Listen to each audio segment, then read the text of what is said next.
नमस्ते, मैं रमेश मुकादम democratic digest channel की ओर से आज यूनिवर्सिटी ऑफ मूल निवासी समाज की ओर से तीसरा राष्ट्रीय अधिवेशन गया बिहार में हुआ है उसके बारे में बोलने का प्रयास करूंगा। वीडियो पसंद आया तो लाइक करो, सब्सक्राइब करो और फॉरवर्ड करो। यूनिटी ऑफ मूल निवास समाज के 3 दिवसीय राष्ट्रीय अधिवेशन में मूल निवासी बहुजन समाज के संबंधित ज्वलंत विषयों पर राष्ट्रीय स्तर पर गंभीर चर्चा हो गई।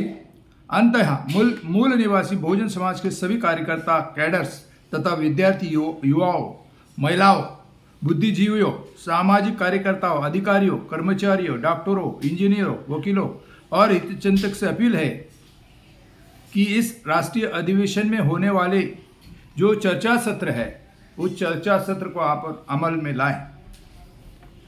राष्ट्रीय अधिवेशन का उद्घाटन 28 तारीख को डॉक्टर वीरेंद्र ठाकुर, भारत रत्न कर्पूरी ठाकुर जी पटना के पुत्र, उनके हस्ते संपन्न हुआ।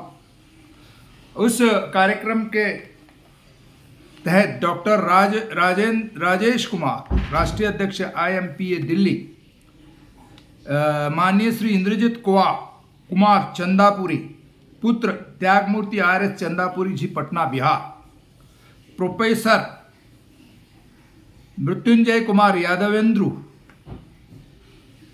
MG central university Motihari Bihar, माननीय doctor Vikram, former fellow Indian institute of advance studies Shimla, तथा माननीय सुरेश दादा पाटिल, राष्ट्रीय अध्यक्ष RMBKS मुंबई महाराष्ट्र, उपस्थित थे। और उस कार्यक्रम की अध्यक्षता माननीय कमलाकर काले, राष्ट्रीय अध्यक्ष यूनिटी ऑफ मूल निवासी समाज नई दिल्ली, उनके हस्ते संपन्न हुआ। अधिवेशन के दरमियान अनेक जो विषय की चर्चा हुई उसके बारे में मैं बोलने का प्रयास करूंगा। विषय था BT टेम्पल एक्ट 1949 को निरस्त न करना, महाबोधि महाविहार का प्रबंधन बौद्धों के हवाले न करना और बौद्ध विरासतों, बौद्ध गुफाएं, स्तूप, विहार, पुरातात्विक स्थल और अवशेष का प्रबंधन बौद्धों के सौंपने के इनकार करना, यह महान राष्ट्रीय धरोहर का नष्ट करना, विकृतीकरण करना एवं ब्राह्मणीकरण करने का षड्यंत्र, इसके बारे में। दूसरा विषय है मोहन भागवत का इस्लाम और मुसलमानों को लेकर ताज़ा बयान और हकीकत, आभासी सत्ता के माध्यम से आदिवासियों का समर्थन लेकर उन्हें उनके जल, जंगल, जमीन से वंचित करना, उनका सामूहिक नरसंहार करना, शासक वर्ग का षड्यंत्र, मस्जिद जिसमें बाबरी मस्जिद का निर्माण ही अपवित्रता थी, जस्टिस चंद्रचूड़, इसके बारे में। दूसरा है अविश्वास के संकट, विषय दूसरा है अविश्वास के संकट के गुजर रहे सामाजिक आंदोलन को बाहर निकालने बगैर सामाजिक क्रांति संभव नहीं। संगठन के उद्देश्य, विचारधारा और सिद्धांतों के प्रति समर्पित एवं दृढ़ संकल्पित होकर ही व्यवस्था परिवर्तन के महान कार्य को सफल किया जा सकता है। तीसरा विषय था सामाजिक जागरण और संगठन निर्माण में सोशल मीडिया के संगठित उपयोग में WMS की भूमिकाएं।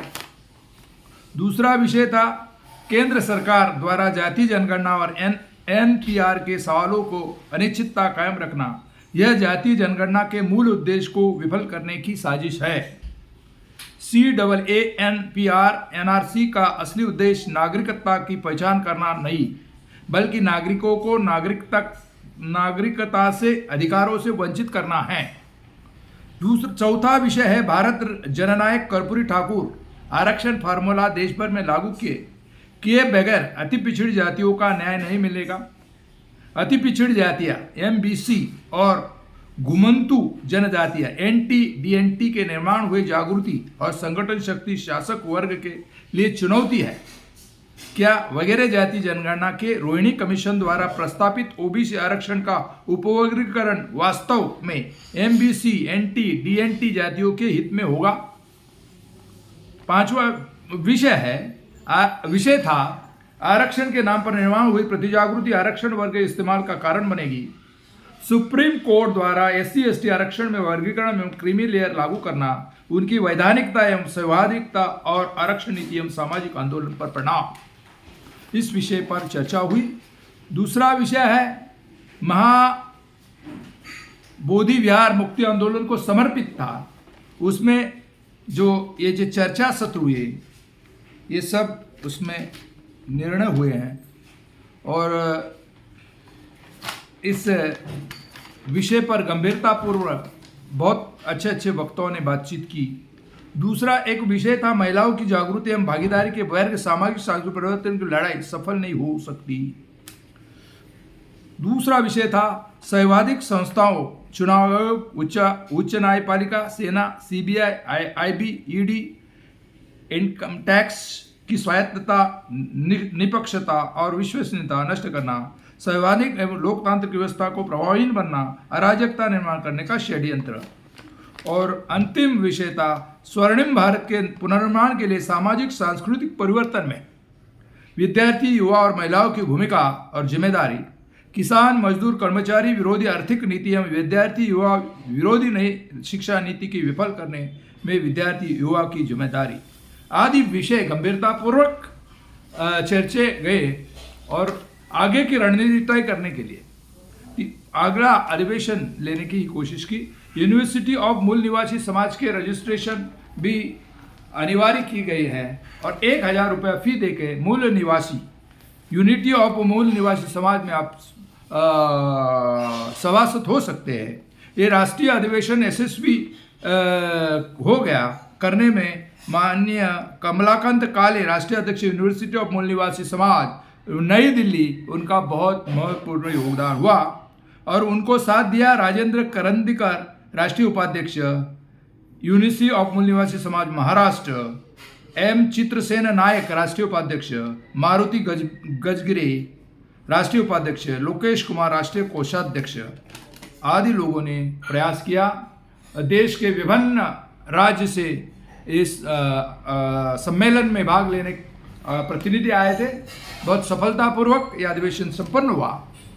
इस अधिवेशन के बारे में ज़्यादा से ज़्यादा लोगों ने सहभाग लिया और इस अधिवेशन के बारे में आप कमेंट्स करो और मेरा वीडियो पसंद आए तो लाइक करो, सब्सक्राइब करो और फॉरवर्ड करो। जय हिंद, जय महाराष्ट्र, जय भारत।